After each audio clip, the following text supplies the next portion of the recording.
Twin flame spiritual awakening అనేది ఎప్పటి నుంచి స్టార్ట్ అవుతుంది?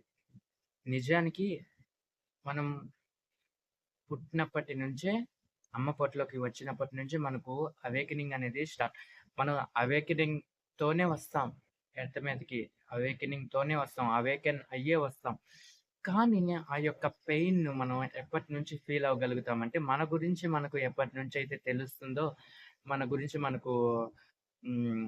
మనం ఒక 5 ఇయర్స్ ఉన్నప్పుడు, లేదా 6 ఇయర్స్ ఉన్నప్పుడు అప్పటి నుంచి మనకు తెలుస్తుంది కదా! యెస్. నాకైతే 6 ఇయర్స్ ఉన్నప్పటి నుంచి నేను ఆ యొక్క పెయిన్‌ని ఫీల్ అవ్వటం, నేను దాన్ని సెన్స్ చేయటం, ఫీల్ అవ్వటం నాకు తెలుస్తూ వచ్చింది అన్నమాట.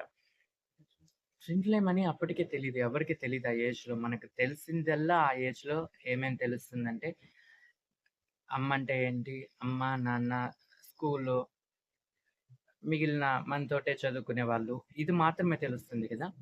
అప్పటికి ట్విన్ ఫ్లేమ్ అంటే ఎవరికీ తెలీదు. అంటే సో, ఇలాగొచ్చాము అనే విషయం ఎవరికీ తెలీదు.